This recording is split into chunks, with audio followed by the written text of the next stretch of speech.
Hello everyone. देखिए friends, ये है मास्टरमाइंड क्वेश्चन बैंक और इसका पढ़ रहे हैं हम हिंदी का कक्षा 10 का पेपर।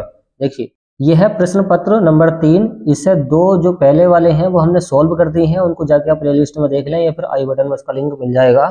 देखिए जैसे कि आपको पता है कि 3 घंटे 15 मिनट आपको दिए जाएंगे इसको हल करने के लिए। 70 नंबर का पेपर होगा, 20 नंबर के, और 30 नंबर का जो होता है वो प्रैक्टिकल होता है, 20 नंबर के आते हैं ऑब्जेक्टिव क्वेश्चन। देखिए इसमें सामान्य निर्देश दे रखे हैं, 15 मिनट आपको इसको देखने के लिए दे जाएंगे, पढ़ने के लिए दे जाएंगे। पेपर को कैसे कैसे क्वेश्चन आए हैं वो आपको पढ़ने हैं किसके अंदर, 15 मिनट के अंदर। तो जैसे कि आपको पता है कि खंड नंबर आ में 20 नंबर के आते हैं ऑब्जेक्टिव क्वेश्चन, तो इस तरीके से आते हैं जैसे इसमें दिखाया गया है। तो ये बार बार आते रहते हैं, इनको पक्का याद कर लें। देखिए पहला क्वेश्चन है कि उपन्यास विधा की रचना है। जो उपन्यास है वो किस विधा की रचना है, तो याद रखें वो है शेखर एक जीवनी। तो इसका सी वाला करेक्ट है, शेखर एक जीवनी, इसका वन का सी वाला हो जाएगा। अगला है त्याग पत्र के लेखक का नाम कौन है। जो त्याग पत्र है इसके लेखक का नाम कौन है, तो इसका करेक्ट वाला हो जाएगा जैनेन्द्र कुमार। इसका पहला वाला करेक्ट हो जाएगा जैनेन्द्र कुमार, दूसरे का ए। अगला पढ़े परीक्षा गुरु किस विधा की रचना है। जो परीक्षा गुरु है वो किस विधा की रचना है, वो है आपकी उपन्यास। क्या है ये, उपन्यास है। वेरी वेरी आइम पे जरूर से जरूर तैयार कर लें इसको। तीसरा हो चुका है, चौथा वाला देखें। कोस कोस पर बदले पानी, चार कोस पर बानी, कहावत किस पाठ में प्रयुक्त हुई है। तो ये जो हुई है ये हुई है आपकी भारतीय संस्कृति चैप्टर में। क्वेश्चन नंबर 5 का दे रखा कि देखिए ये है चेखव एक इंटरव्यू के लेखक है। इसके जो लेखक हैं वो कौन है, ये है राजेंद्र यादव। कौन है, राजेंद्र यादव है। क्वेश्चन नंबर 6 क्या है उसको देखिए कि निम्न में से महाकाव्य है। तो महाकाव्य कौन सा है, पद्मावत है, श्री रामचरितमानस है या साकेत है। तो ये तीनों के तीनों करेक्ट हैं, मतलब तीनों ही महाकाव्य हैं, तो ये सभी हो जाएगा। अगला क्वेश्चन है वीर गति काव्यों में सर्वाधिक प्रसिद्ध और लोकप्रिय जो काव्य है वो है आल्हा खंड। ओके, याद रखें। अगला है तार सप्तक प्रकाशित हुआ था, तो याद रखें 1943 में हुआ था। और अगला क्वेश्चन है, नवा क्वेश्चन क्या है कि कनुप्रिया के रचयिता कौन है, तो याद रखें धर्मवीर भारती हैं। Very very MP Dharmveer Bharati हैं। और क्वेश्चन नंबर 10 क्या दे रखा वो देखिए, भारतेंदु युग की विशेषता प्रवृत्ति नहीं है, तो याद रखें वह है काव्य भाषा के रूप में खड़ी बोली का प्रयोग। तो ये जो है विशेषता नहीं है, मतलब ये तीनों है, ये वाली नहीं है। क्वेश्चन नंबर 11 दे रखा कि नाना वाहन नाना वेशा बिह से शिव समाज निज देखा। इसमें कौन सा रस है, तो रस है इसमें हास्य रस, याद रखें हास्य रस है। 12वां क्वेश्चन है वह दीपशिखा के शांत भाव में लीन है। तो इसमें कौन सा अलंकार है, तो इसमें है उपमा अलंकार। 13वां क्वेश्चन क्या है कि नव उज्जवल जलधार हार हिरक्षी सोहत। इसमें छंद कौन सा है, तो देखिए रस अलंकार और छंद। अब ऑब्जेक्टिव क्वेश्चन में आते हैं, तो इसका पहला वाला करेक्ट हो जाएगा रोला में। क्वेश्चन नंबर 14 है कि अनुचर शब्द में प्रयुक्त उपसर्ग है। देखिए उपसर्ग का मतलब होता है जो शुरू में वर्ड आकर मतलब पूरे वर्ड को कंप्लीट कर दे।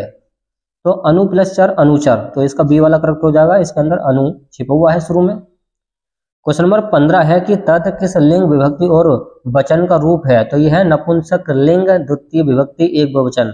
ओके, एक वचन है। 16वां क्वेश्चन है वो देखिए चंद्रमुख का समास विक्रय है। तो चंद्रमुख का मतलब जिसका मुंह समान हो किसके, चंद्रमा के। तो चंद्रमा के समान मुख वाला होता है चंद्रमुख। ये समास विक्रय हो गया है। अब आता क्वेश्चन नंबर 17 कि नौका का पर्यायवाची नहीं है। तो नौका का जो पर्यायवाची नहीं है वह है निम्नगा। तरणी भी है, डोंगी भी है, तरी भी है, वह सी वाला करेक्ट हो जाएगा। 18वां है प्रश्नवाचक वाक्य है। तो जिसमें देखिए क्वेश्चन मार्क आ जाए उसको बोलते हैं प्रश्नवाचक। तो क्या मनीष का दाखिला हो गया है, तो क्या वर्ड आ गया है, तो मतलब प्रश्न हो गया है। 19वां है बाच्य का संबंध है, तो वह क्रिया के रूप से, किससे, क्रिया के रूप से है। 20वां है वह भारत मैच जीत गया निम्नलिखित पद का परिचय है। तो देखिए जिसमें ये इस तरीके से लटकता हुआ आंसू आ जाए वो होता है आपका, वो होता है विस्मृति सूचक, विस्मृति सूचक। ओके, तो इस तरीके से 20 नंबर के आपके ऑब्जेक्टिव क्वेश्चन आएंगे। फिर आता 50 नंबर का वर्णनात्मक प्रश्न। इसमें देखिए क्या क्या दे रखा है। तो 6 नंबर का इसमें पहला क्वेश्चन है कि निम्नलिखित तो गद्यांश में से किसी एक पर आधारित प्रश्नों के उत्तर दीजिए। तो इसमें पहला आ रखा है मानव मन सदा से अज्ञात के रहस्यों को खोलने। तो इस टाइप के क्वेश्चन आता, देखिए इसमें आपको लिखना पड़ेगा पाठ का नाम, लेखक का नाम संदर्भ के अंदर, और इसकी व्याख्या करनी है, अपने शब्दों में घुमा फिरा के लिखना है। और प्रथम अंतरिक्ष यात्री कौन था, इसी में इसका आंसर छिपा हुआ है, तो देख लें कौन है। तो प्रथम अंतरिक्ष यात्री इसमें है, प्रथम अंतरिक्ष यात्री बनने का गौरव यूरी गागरिन को प्राप्त है, तो इसका ये वाला करेक्ट आंसर हो जाएगा। तो इस टाइप से क्वेश्चन मालूम किया जाता है। तो ये है आपका गद्यांश वाला, फिर आता है पद्यांश वाला। अगर आपसे ये वाला नहीं हो रहा तो आप ये अधवा वाला कर सकते हैं, हे भगवान वाला। तो इस टाइप का आता ममता वाले चैप्टर से, तो इसको तैयार कर लें। ये वेरी वेरी IMP है ये वाला जो क्वेश्चन है। और 22वां क्वेश्चन है कि निम्नलिखित पद्यांशों में से किसी एक पर आधारित प्रश्नों के उत्तर दीजिए। ये पद्यांश है, इस तरीके से पद्यांश की लाइन आ रखी है। और देखिए अगर आपसे ये नहीं हो रहा तो अधवा वाला कर सकते हैं, ये इसका क्वेश्चन आंसर है। ओके, तो ये 6 नंबर मतलब 12 नंबर का हो चुका। अब आता है 23वां क्वेश्चन, ये भी कितने का 5 नंबर का, और यह है संस्कृत का, यह है संस्कृत का। तो विषवस्तीय इस टाइप से आ रखा है, भारतीय संस्कृति चैप्टर से आ रखा है, ध्यान से देखें इसको। तो ये वाला कर दें, काफी आता है। ये नहीं हो रहा तो आप ये क्वेश्चन आंसर वाला कर सकते हैं, क्वेश्चन आंसर वाला इसमें दे रखा है। फिर आता है क्वेश्चन नंबर 24, इसमें दे रखा कि संस्कृत पद्यांशों में से किसी एक का पद्यांश का संदर्भ सहित अनुवाद करना, ये भी 5 नंबर का आता है। संदर्भ सहित अनुवाद करना है तो इस टाइप से इसका अनुवाद करना हिंदी में, इसका मतलब इस संस्कृत का हिंदी मतलब लिखना है। और आगे समझा देखिए, और इस तरीके से इसकी मार्कशीट आती है। अभी आपको दिखाते हैं, पहले इसको मॉडल पेपर को पूरा देख लें। और ऑप्शन ये नहीं हो रहा तो ये वाला कर सकते हैं, काफी आता है ये वाला 2 नंबर में, इसका संस्कृत का अनुवाद करना है हिंदी में। 25वां देखिए सेम टू सेम इसी तरीके से आता है, 3 नंबर का आता है। जो आपको करना है वो करना मातृभूमि के लिए। तो मातृभूमि चेक कर लें कहाँ पे लिखा हुआ है, मातृभूमि, मातृभूमि देखिए ये वाला, तो ये वाला कर सकते हैं आप मातृभूमि के लिए। इसी में मिल जाएगा क्वेश्चन बैंक के पीछे, मतलब बीच में जाकर पीछे जाकर देख सकते हैं। 26वां के निम्नलिखित लेखकों में से किसी एक लेखक का जीवन परिचय बताना है, आपको लिखना है। तो जयशंकर प्रसाद का बहुत आता, आचार्य रामचंद्र शुक्ल का बहुत आता, दोनों ही वेरी वेरी IMP। और क्वेश्चन नंबर 26 का खवाल आता है, ये आता कवि वाला जीवन परिचय। इसमें से आपको तैयार करना सूरदास वाला और तुलसीदास वाला, वेरी वेरी IMP। ओके, ये दोनों ही तैयार कर लें, दोनों में से पक्का गारंटी से आते ही आता है। 27वां क्वेश्चन है कि अपनी पाठ्य पुस्तक से कंठस्थ किया हुआ है कोई श्लोक लिखना। श्लोक मतलब संस्कृत की 2 लाइनें लिखनी है, तो 2 लाइनें लिखते हैं 2 नंबर के लिए। 28वां की फीस माफी छात्रवृत्ति के लिए स्कूल के प्रधानाचार्य को आवेदन पत्र लिखना, 4 नंबर का आता लेटर, ये लेटर लिखना। ओके, हिंदी वाला तो क्या लिखना, प्रधानाचार्य को आवेदन पत्र लिखना है।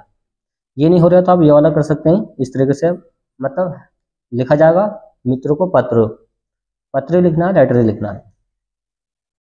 29वां है कि निम्नलिखित प्रश्नों में से किन्हीं 2 के प्रश्नों के उत्तर दीजिए संस्कृत के अंदर। तो वीर कैन पूजिते वेरी वेरी IMP बहुत आता है, और एक ये वाला न्यायाधीश वाला। तो दोनों में मतलब सारे ही तैयार कर लें, इनमें से पक्का मिल जाता है कोई ना कोई। लास्ट क्वेश्चन आएगा कि निम्नलिखित में से किसी एक विषय पर निबंध लिखना। तो निबंध आपको देश प्रेम पर लिखना है, बेरोजगारी पर लिखना है, और पर्यावरण, मतलब लिखना एक है पेपर में, तैयार करने हैं ये वाले जो आ रखे हैं वेरी वेरी IMP ये वाले, ये तैयार जरूर करने हैं।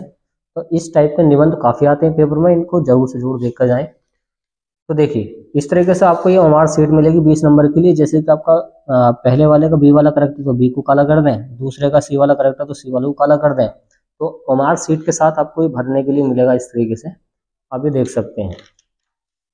तो चलिए हमने सारे मॉडल पेपर का सॉल्यूशन कर दिया है, आप प्लेलिस्ट में जाकर सबको देख सकते हैं। Okay friends.